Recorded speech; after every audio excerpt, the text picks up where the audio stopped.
wabarakatuh. Bapak Ibu dosen yang terhormat, perkenalkan nama saya Nanang Jamaluddin. Saya guru di SMP Besnabawi Sumedang sekaligus mahasiswa PPG Daljab tahap pertama tahun 2025 dari LPTK UIN Kiai Haji Saifuddin Juhri Purwokerto.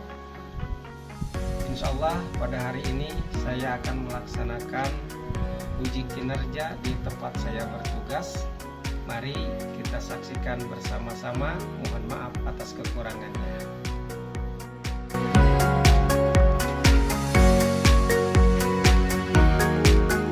Assalamualaikum warahmatullahi wabarakatuh. Waalaikumsalam warahmatullahi wabarakatuh.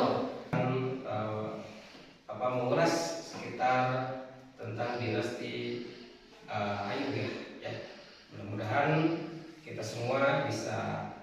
Sebelum belajar mari kita berdoa terlebih dahulu. Berdoa mulai.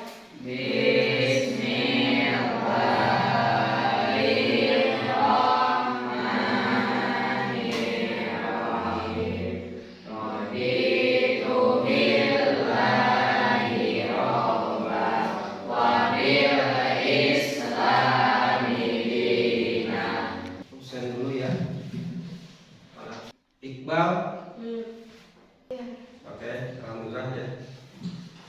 Semuanya hadir. Mari kita mulai pembiasaan kita di awal pembelajaran, yaitu pembacaan Al-Quran atau murojaah Al-Quran. Kita sudah masuk ke surah Ad-Duha ya. Nah, coba sekarang dibacakan surah Ad-Duhanya bersama-sama. A'udzu billahi minasy syaithanir rajim. Bismillahirrahmanirrahim. Wad-duha wal-laili idza saja. Ma wadda'a wa wajadaka dhallan fahada.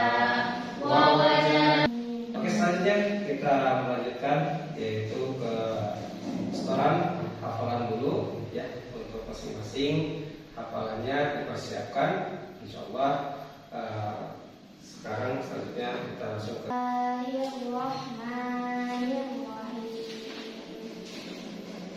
Wailul lil mutaffifin alladzina idza iktalu 'alan nasi yastawfun.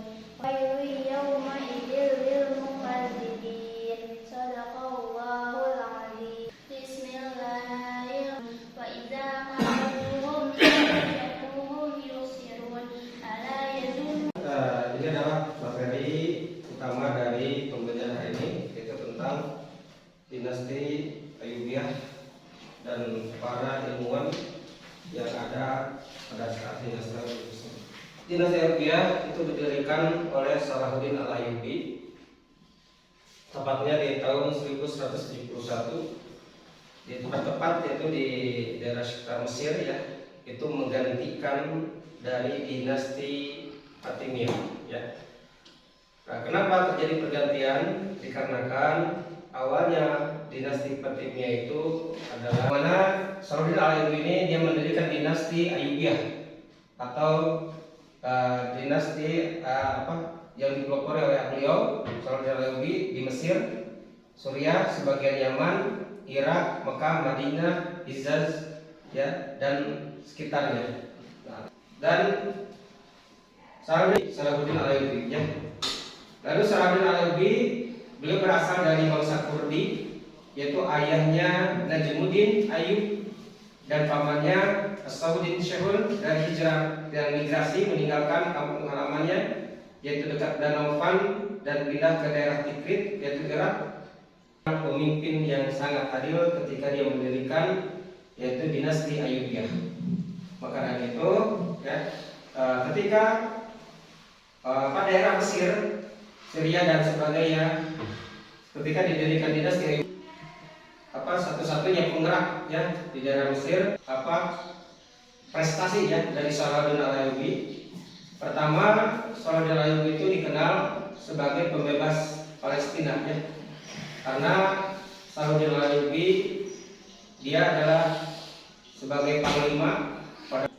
Yang kedua, Salahuddin Al-Ayyubi juga dia berkecimpung dengan perang salib ketiga ya, ikut dalam perang salib ketiga yang mana yang melawan secara rahasia. Akhirnya kedua belah pihak berdamai melalui proses negosiasi selama 1 tahun.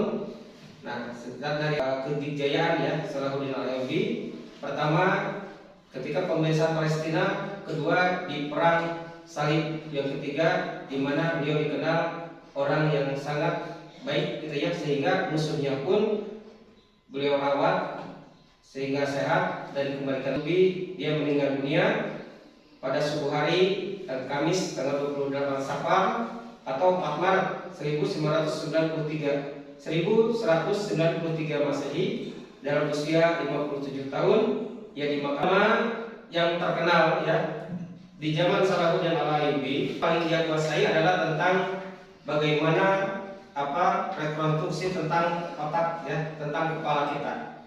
Sehingga Abdul Latif ada Al-Qarafi, yaitu ulama fikih dan ilmu kalam. Nah, beliau sangat fasih di dalam ilmu fikih dan ilmu kalam. Nah, tadi Abdul Latif Al-Baghdadi dia pengembang ilmu kedokteran yang mungkin dia pencetus pertama ya tentang bagaimana cara membedah otak kita gitu ya, membedah kepala kita. Ada yang mau ditanyakan dulu sampai sini? Pembagian tentang lomba kerja ya, tentang LKPD. Nanti kalian bisa lihat di LKPD ini. Coba satu enggak. Berarti jadi 2 grup ya.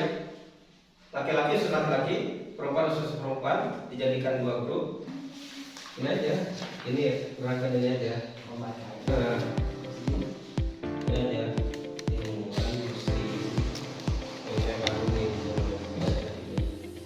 Kenapa? Karena ini seperti ini. Ya, reproduksinya kalian kurang otak dan kualifikasi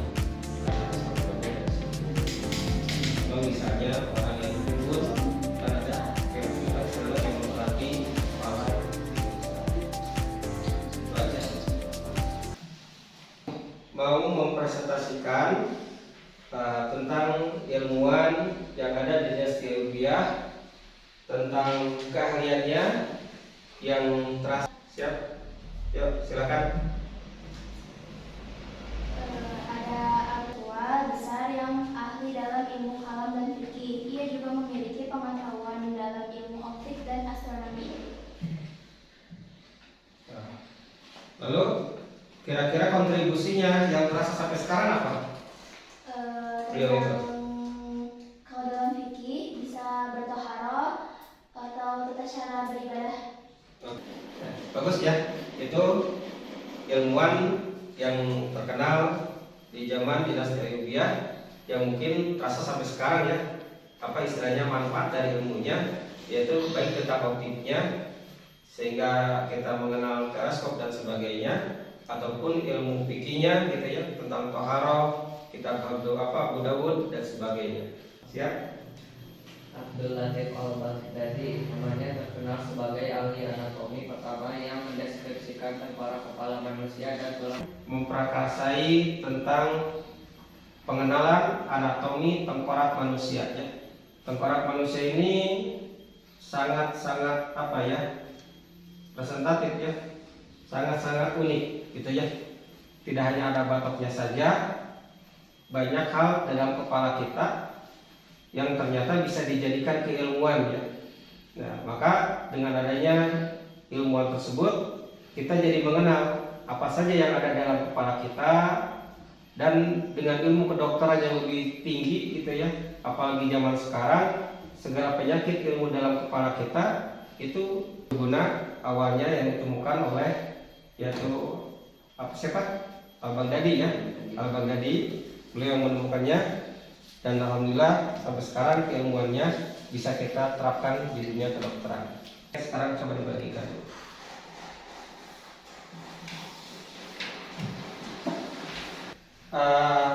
Sekarang tadi setelah kita mendengarkan penjelasan ya tentang dinasti Ayyubiyah, bagaimana cara berdirinya, siapa sajakah ulama-ulama cendekiawan yang berkontribusi di dalam dinasti Ayyubiyah selama tersedia, yang nanti itu akan menjadi tambahan nilai buat kalian ya untuk di rapat nanti. Coba sekarang diisi dulu.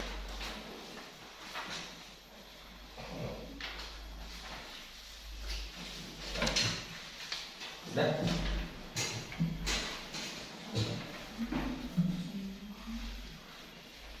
Oke.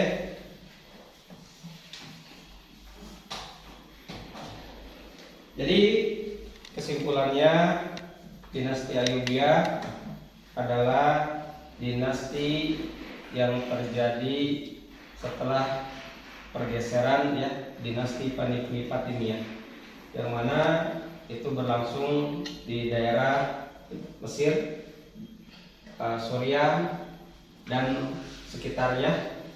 Dan para ilmuwan yang diantaranya tadi adalah Qurafi, yang beliau fokus di bidang fikih, yang sehingga terkenal dengan kitabnya Abu Dawud, sampai ya beliau pencetus asal mula yang memprakarsai tentang bagaimana anatomi kepala manusia, sehingga kita mengenal berbagai hal yang ada dalam kepala kita dari beliau. Dan ilmuwan-ilmuwan yang lain yang semoga kita semua bisa mencontoh mereka gitu ya, menjadikan mereka sebagai suri teladan kita, menjadi acuan kita untuk menjadikan kita lebih bersemangat dalam belajar, untuk menjadikan kita lebih baik lagi ke depannya. Dan semoga apa yang kalian cita-citakan itu ya sejalan dengan apa yang mereka ya laksanakan. Oke. Bapak ucapkan terima kasih. Wassalamualaikum warahmatullahi wabarakatuh. Warahmatullahi wabarakatuh.